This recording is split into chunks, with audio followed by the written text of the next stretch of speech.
Welcome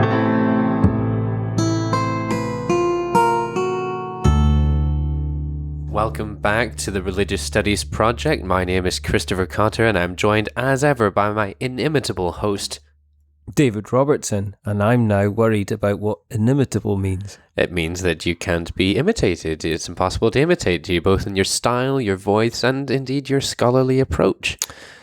Yeah, that could be taken either way. I was worried for a second it meant I didn't have a name. I was unnameable.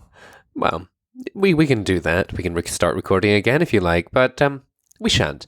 We're brought to you as ever by the BASR, NAASR, and IAHR, and this week we've got David speaking with Bruce Sullivan about yoga in museums. So before you get talking again, unnamed one, let's take it away, David.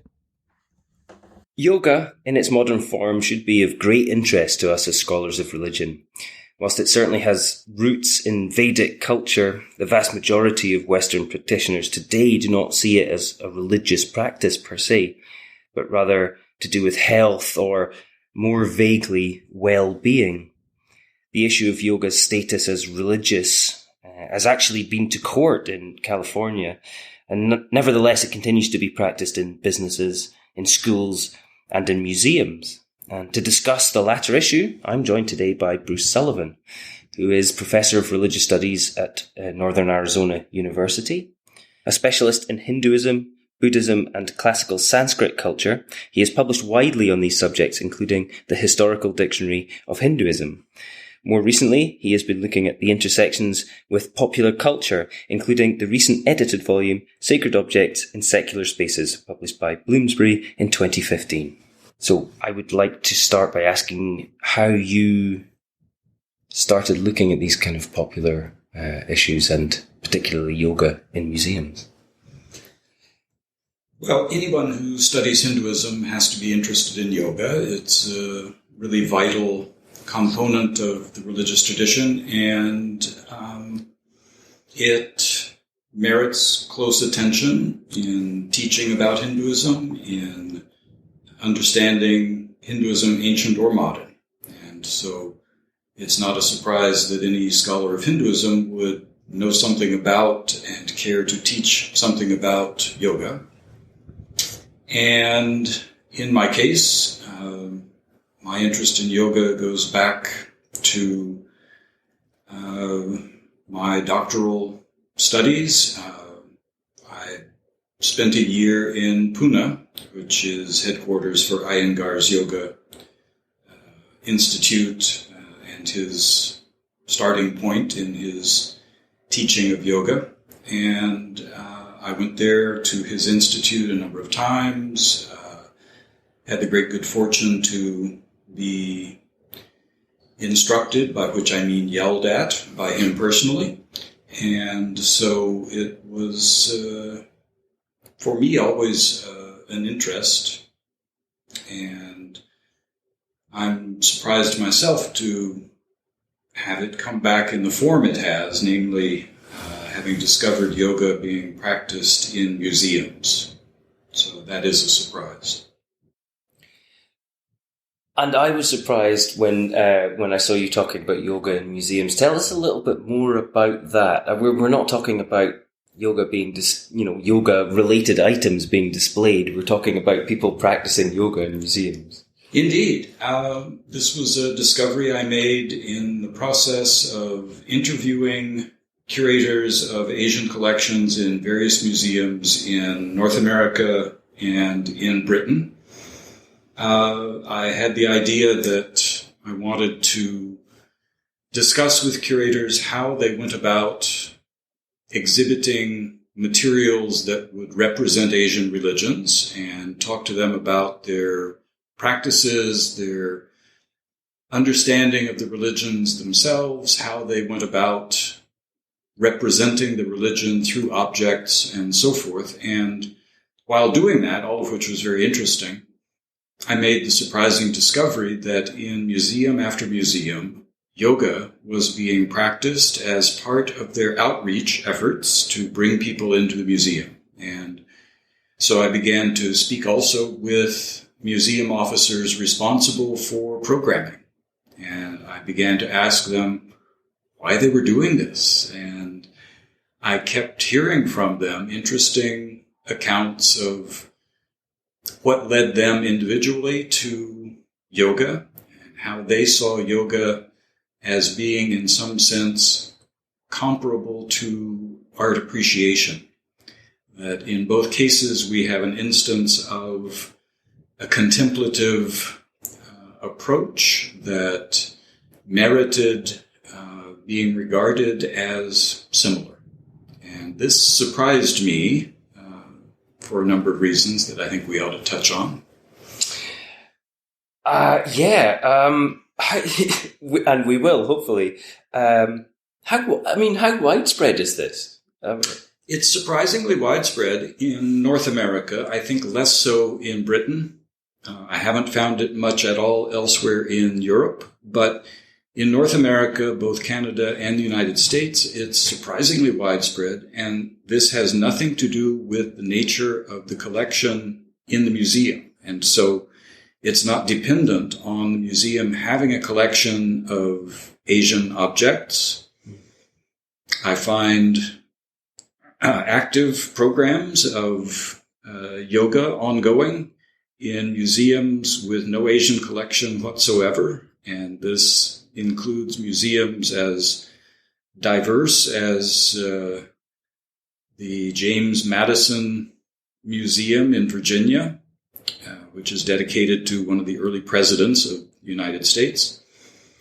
It's historical museums, such as one finds in El Paso, Texas, with no Asian collection. It's the Cotton Museum in Memphis, Tennessee. There's no Asian collection there, clearly. That's fascinating. So it's not coming from an engagement with, with Vedic culture or, classical Hindu religion or anything like that. Not in every case, and in many cases, indeed, it isn't. Clearly, when the Salvador Dali Museum in Florida sponsors yoga classes, which they do regularly, it doesn't have anything to do with Asia. It has to do with bringing people into the museum and having them experience something positive that they like in the museum context.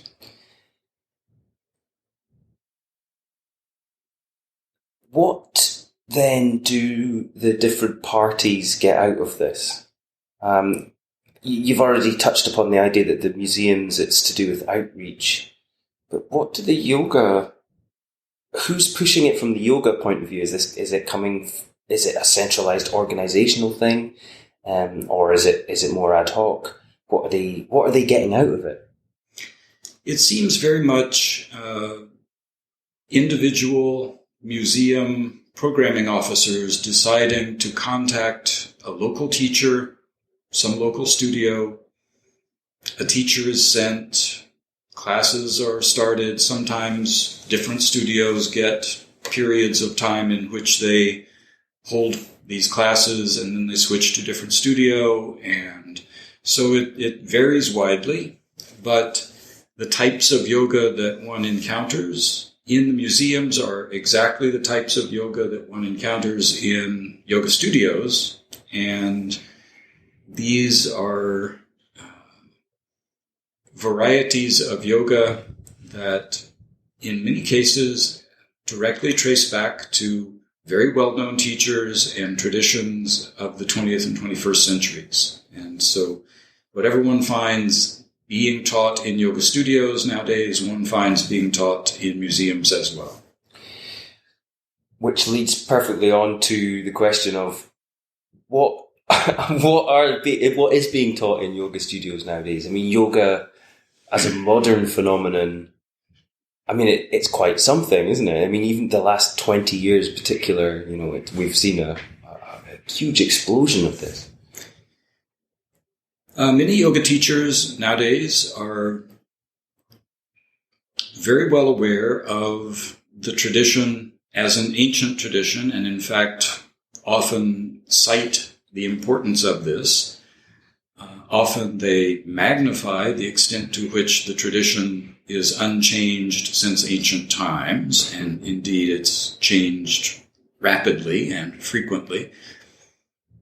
Indeed, yoga as a term has been used for so many different kinds of things that it's difficult to characterize briefly, but it's used typically to refer to the kinds of practices of posture, breathing, and sometimes meditation that are usually what people think of when the word is cited.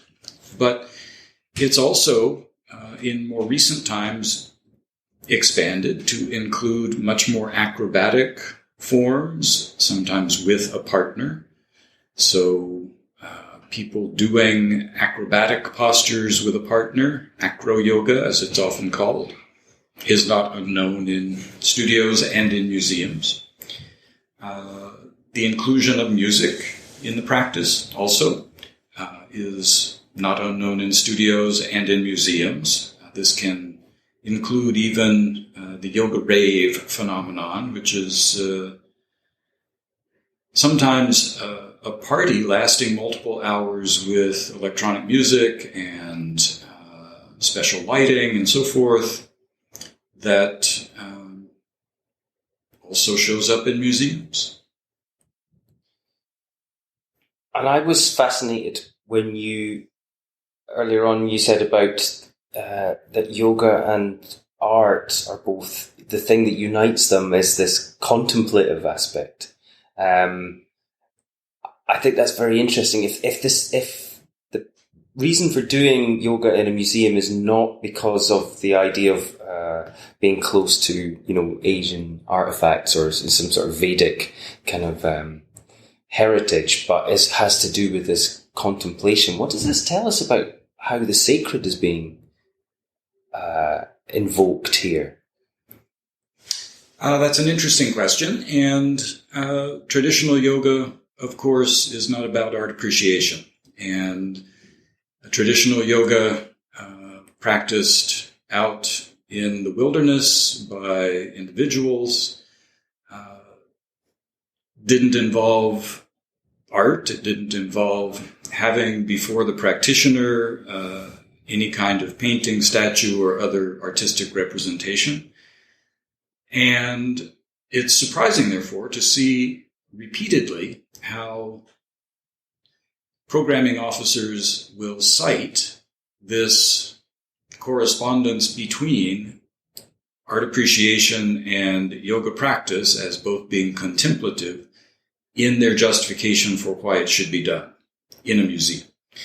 So if we look back at traditional sources about yoga, whether the Bhagavad Gita or Upanishads, it's quite clear that they are presenting yoga as a means by which one disengages from external stimuli and one turns inward, one turns one's focus inward, away from external stimulation. So, for example, in building up one's ability to concentrate, one may initially focus on a mandala, which is a meditation diagram. But the objective here is not to have it outside oneself and focus on it as an external object. The technique is to memorize it and then bring it up in one's memory as something one visualizes. And so it's not art appreciation in the way museum staff are speaking of art appreciation, clearly. So that's a very different type of contemplation than standing in front of an object in an art museum and then reading its description and moving to another and so forth. So I see these as rather different kinds of things, and so it's well worth critiquing what the museum programming officers say about the similarity between yoga practice and art appreciation as contemplative. And it occurs to me as well, I was thinking about when I was in the Louvre, looking at some sort of medieval Christian paintings, and again, their function was not contemplative. They weren't designed as contemplative objects. They were functional. They were things within a church that possibly told specific messages or addressed specific symbolism, but they weren't about finding deeper meaning within yourself by gazing at them for hours in our possibly a glass of wine in hand and considering higher things. And I wonder, what does this tell us about the way that in the case of art and the case of yoga, about how museums really construct a particular a way of seeing, perhaps, but also they construct the importance of things for us as Western consumers. Certainly museums are commercial enterprises. They're keen to have people come in, and even if the museum itself is free, as many museums in Britain are, that doesn't mean they're not counting the number of people admitted, because they need to present that data for next year's funding. They're keen to bring people in, have them go to the shop, go to the cafe, and so forth. So these are certainly commercial enterprises that are keen to have a lot of people coming in. And this is one of the attractions of yoga in the museum, is that it brings in people who otherwise might not come. And so while many of the program officers will say that people come, do yoga, and then go through the collection and view the objects and so forth, it's a keen interest of theirs to have people in the museum having that positive experience, because they cite frequently statistics that something like half the population is afraid of museums, regard them as alien spaces that they are unfamiliar with and may not wish to become familiar with. And anything that the program officers can do to bring people in and give them that positive experience so that they'll come back, they want to be doing. So certainly part of it is an interest in getting people through the door. But your question about how museums construct that experience is an important one, and they put a lot of thought into how an exhibition is structured, how people will flow through it from a starting point to an ending point, how much information to put on the wall about the objects. And so it's something about which they very carefully consider many variables, and they give a great deal of attention to lighting and to the views people will have of objects. And in the case of sacred objects, or formerly sacred objects now in museums, this is profoundly different from the setting in which they originally were placed. And so in a temple or in a monastery, a statue, for example, would be placed in such a way that typically one does not walk all the way around it. Typically it's not well lit so that one sees every bit of it. Frequently, in fact, the object is dressed, so it may have a robe on it, it may have garlands of flowers on it. And aside from all that, if one goes into a temple, Hindu or Buddhist, it's often difficult to see the object very well because of incense smoke, because of the press of other people, and so forth. And so the way one sees the object is profoundly different in a museum than it would be in its original setting. And there are examples, for instance, in Hinduism, possibly Buddhism as well, where, you have these rites in Hinduism where the deity is renewed every few years.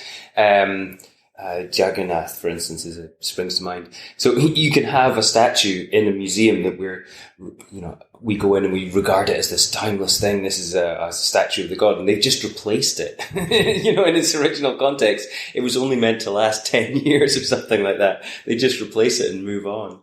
And we're almost these kind of things. We're creating the sacred in our own image, if you know what I mean. We're creating a form of devotion that suits our very Western Christian, implicitly Christian kind of ideas of how we are to treat devotional objects or acts, if you like. I wondered about this ideas of kind of energy and things. You mentioned this before, not today but previously, about how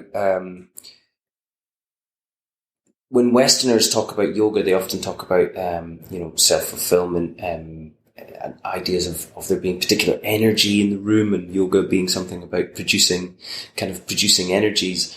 And it reminded me very much of kind of New Age, to use the term broadly, kind of ideas about energy and place and self-fulfillment.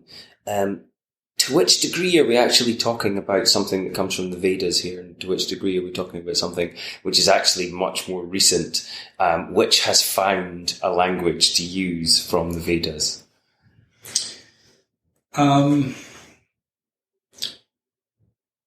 If we look at a text like the Yoga Sutra Patanjali, we don't find their discussion of energy in the context of yoga. It's certainly very strongly present as rhetoric in other later texts. Hatha Yoga traditions speak much more frequently of cultivating energy and moving it within the body and so on. Tantric traditions such as Kundalini Yoga emphasize this frequently. So within the yoga tradition as a whole, there's certainly plenty of textual and traditional support for ideas of energy and moving energy within the body and so on. One need not attribute that exclusively to New Age, more recently developed traditions. And certainly, if we look at modern postural yoga as taught in the 20th and 21st centuries, it draws upon all these traditions of Hatha Yoga with its emphasis on many different postures and using the body, strengthening the body so that one can actually effectively engage in yoga practice. So the tradition, taken as a whole, has plenty of discourse about energy and about well-being and health and so on that the modern version of yoga picks up on. So it's not alien to the tradition by any means. But I guess what I was wondering about is how much is this an amplification of concerns that were already amongst the baby boomer generation? And I don't know, but I'm suspecting that that generation is a major subscriber to museums, right? Both their local museum and when they travel. Are we seeing a sort of a healing ritual of the baby boomer generation, if you like? I think so. I think yoga as currently constituted in yoga studios worldwide, but particularly in the Western world, could be looked on as a healing ritual. There's so much attention given to well-being, and if we look at a source such as Iyengar's book, Light on Yoga, we see that on virtually every page he is advocating particular postures to heal particular chronic conditions and even potentially fatal medical conditions. And indeed, in the back of that book, there's pages devoted to, I believe it's 88 specific chronic and other medical conditions that yoga postures taken in series, he specifies which ones, can actually treat. And so going back then to that source as one of the major landmarks of modern yoga tradition as currently constituted, we see the emphasis on health and well-being very strong in that source. As a final thought then, what would you suggest that this practice of yoga in museums, this idea of the construction of the sacred, this mixture of very ancient traditions with a much more recent cultural context, what does this tell us about the role and presence and function of religion in the modern world? Certainly we should never be surprised when we see religion manifesting itself in any context, and museums are no exception. Museums have cultivated the notion that they are something like sacred space of a sort, and they do this in a variety of ways. One interesting way in regard to these objects is that they don't tell us, in most cases, the history of the object in question. So you stand before an image of the Buddha or of a Hindu deity, and the plaque next to it does not inform you how the museum came into possession of it, whether it was deconsecrated at some point, whether it ceased to be sacred, or whether it should be viewed by those standing in front of it as a sacred object that just happens to be in this museum. And so the nature of the object's sacredness is perhaps deliberately ambiguous, and the museum has perhaps created a situation in which it could be understood as sacred by those who would like to see it as such. In any case, the objects certainly represent the religious traditions in which they had a role initially, and which currently they're no longer playing. And so, as Richard Davis would have it, these objects have lives. And it's a very interesting thing to think about the life of the object you're standing in front of in the museum. What's its history? How did it come to be here? This, I think, is a very interesting thing. Unfortunately, museums rarely help us imagine those lives. The object simply is here, and we don't know how and why. So, as far as religion is concerned, as I say, we shouldn't be surprised to see it crop up in even a museum. And so I wasn't altogether shocked when two California yoga practitioners who went to class in a museum told me that they felt they were reconsecrating the icons as they did yoga in front of them. I was intrigued.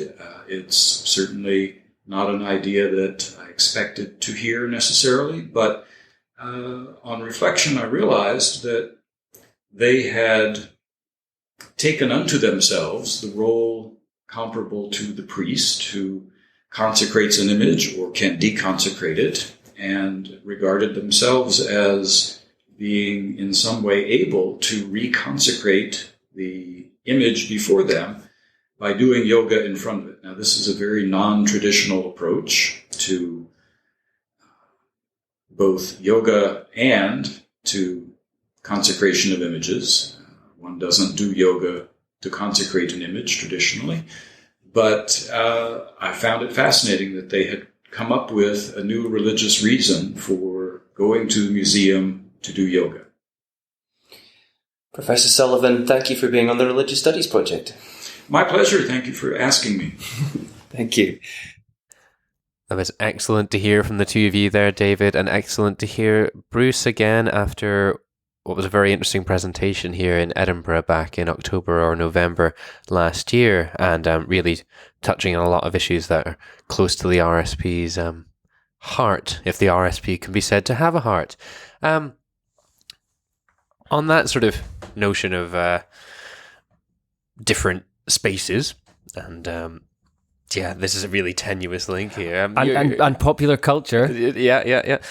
David is going to tell you a little bit now about a film festival that he's curating at the Sensam conference in Bedford. That's running in April 2017, and it's a really interesting opportunity that you've been asked to do this, and it's a good opportunity for the RSP as well. So what's happening with that? Indeed. So Sensam, the Centre for the Study of Apocalyptic and Millenarian Movements, is organising 3 conferences, 2 this year and 1 the beginning of next year, on various aspects of sort of apocalyptic and millennial thought. And for the first one, they've invited me down to curate a little film festival that's running on the 2 days before the conference. So on the 4th of April, and this is in Bedford, and it's going to be in a big top at the Panacea Charitable Trust Garden, so it should be quite an interesting event. So starting at 5 p.m, we've got a double bill of Darren Aronofsky's Noah, and followed by Left Behind, the remake with Nicolas Cage. And that day is looking more at sort of Christian, sort of traditional approaches to millenarian thought, in connection with violence.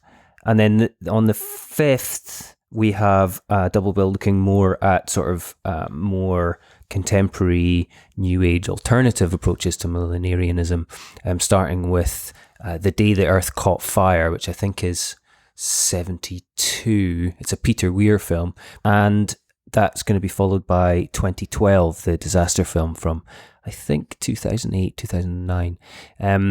So there's going to be, I'm going to introduce them. We're going to be having discussion afterwards. It should be a lot of fun. So do come down if you can. If you can't make it for that, come down for the conference itself. I'm going to be there for the whole 4 days. I'm going to be recording interviews. Susan Palmer and Stuart Wright are going to be there, both experts on contemporary minority religions, apocalyptic movements, and their relationship with the government. They've just published a very interesting book on that subject. So hopefully I'll be recording them talking about that, or at least a roundtable. But there's an event set up on the Facebook page, and if you're going to come, do let me know, and we can arrange to hang out. Yeah, that's the Religious Studies Project Facebook page. And some of the names there, Susan Palmer has been on the RSP before, speaking with David. And I think also we had J. Gordon Melton on talking about millenarianism. We have, yeah, that was me again. That was quite early on in the RSP archive, so do check out those. Yeah. And we're going to try and get a bit better at posting events to various conferences that we'll be attending, so that you can keep track of our movements around the world, and so that you know you can come and say hello when we're there. You can also say hello on Twitter, on Google+, on Facebook, as we already mentioned. You can leave a comment on the website under the posts. We welcome when you do, and there's a lot of good discussion happened this year already. And you can leave us a rating on iTunes if you would. That would be great. Yeah. And don't forget to come back next week for another interview that Brian Fallon has recorded for us with Dr. Carolyn Blythe on religion, gender, and gender violence. So we look forward to that next week. Look forward to another interview from Brian. But for now, thanks for listening.